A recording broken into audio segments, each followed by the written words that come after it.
भगवान की जय। कहते हैं कि बहुत ही निर्मल स्वभाव का एक भक्त था जिसका नाम था गोपाल। चरवाहा था, गैयों को चराने का कार्य करता था, दिन रात भगवान का नाम जपता, राम राम का नाम जपता। तो गांव के कुछ लोगों ने मजाक बना लिया कि इसके तो और कोई काम ही नहीं है सिवाय भगवान का नाम जपना। जब एक दिन हंसी उड़ाने लगे तो उधर से साधु महात्मा जाते हुए देखे तो साधु महात्मा के सामने ही उन्होंने कह दिया, क्या यही राम नाम जो है आपको भगवान से मिला सकता है? साधु महाराज ने जब सुना तो चैन नहीं पड़ा। उन्होंने कहा कि भगवान से नहीं मिला सकता तो क्या हुआ, लेकिन यही शब्द, यही निर्मल भाव सच्चे गुरु की प्राप्ति जरूर करवा सकता है। जो सच्चा सदगुरु होता है वो भगवान से मिलाने का प्रयास करता है।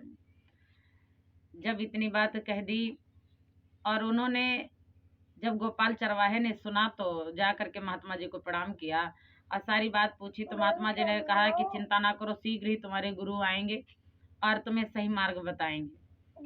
महात्मा जी तो चले गए। इधर गोपाल जो था प्रतिदिन रोड के किनारे जो वृक्ष था डाल पर बैठ करके गुरु का ध्यान करता कि कब गुरु जी हमारे आते होंगे, कब गुरु जी हमारे आएंगे।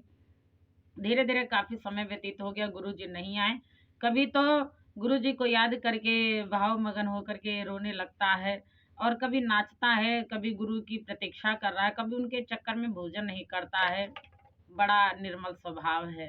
धीरे धीरे एक दिन बहुत बेचैनी से बैठा हुआ था, तीव्रता से आंखें गड़ा करके कि गुरु जी आज हमारे आते होंगे। तब तक एक महात्मा जी का आगमन हो गया। महात्मा जी का जब आगमन हुआ तो गोपाल ने जल्दी से जा करके गाय की छाछ ला करके महात्मा जी को दिया और चरण पकड़ लिए। उन्होंने कहा कि आप ही हैं जो मुझे भव सागर से पार कर सकते हैं, जो भगवान से मिला सकते हैं।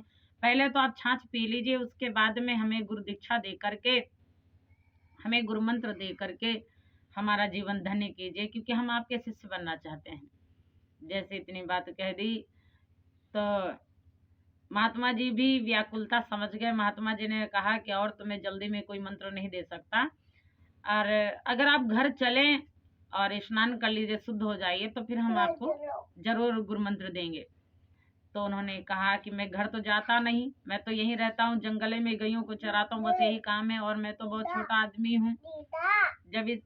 जब इस प्रकार से कहा तो महात्मा जी ने कहा अच्छा चलो ठीक है। महात्मा जी के कमंडल में जल था, जल छिड़क करके और गोपाल को शुद्ध किया। शुद्ध करके उन्होंने गुरु मंत्र दिया, कान में फूंक मारी और बाद में कहा कि देखिए ज्यादा तो मैं कुछ आपको उपाय बता नहीं सकता। गोपाल ने कहा ज्यादा बताइए भी ना, क्योंकि ज्यादा हम नियम कर नहीं पाएंगे। नियम उतने बताइए जितने हम कर सके, क्योंकि हम जंगल में रहते हैं, गैयों को चराते हैं और कहाँ हम इतना नियम संयम कर पाएंगे।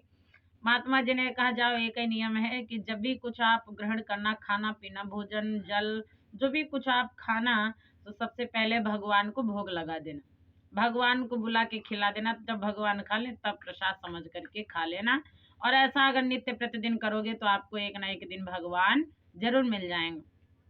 ऐसा कह करके महात्मा जी चले गए। इधर गोपाल प्रतिदिन वही करता। स्त्री आती, छाछ रख के जाती है कि स्वामी छाछ पी लीजिए, लेकिन गोपाल भगवान का ध्यान करता है कि कब भगवान आवे और कब हमारी छाछ को भोग लगावे और कब हम भी पिए, कब हमारी रोटी खाएं और कब हम भोजन ग्रहण करें बाद में।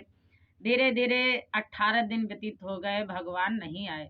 जब भगवान नहीं आए तो 9 दिन और व्यतीत हो गए। जब 27 दिन हुए तो गोपाल के उठने की सामर्थ्य न रही और गोपाल चारपाई पे पड़ा रहा। जब भगवान ने देखा कि अब तो ये उठ भी नहीं पा रहा तो भगवान आए। भगवान ने कहा गोपाल उठो, भोजन ग्रहण कर लो, मैं आ गया हूँ। भगवान को देखा लेकिन गोपाल पहचाना नहीं। तो उन्होंने कहा मेरे गुरुजी ने कहा था कि पीला पीतम्बर डाले होंगे, मोर मुकुट वाले होंगे, मुरली हाथ में होगी, सुंदर सा चेहरा होगा, बड़ी बड़ी आंखें होंगी। ऐसा तो आप में अंदर कुछ भी नहीं है, तो मैं आपको कैसे मानूं कि आप भगवान हैं।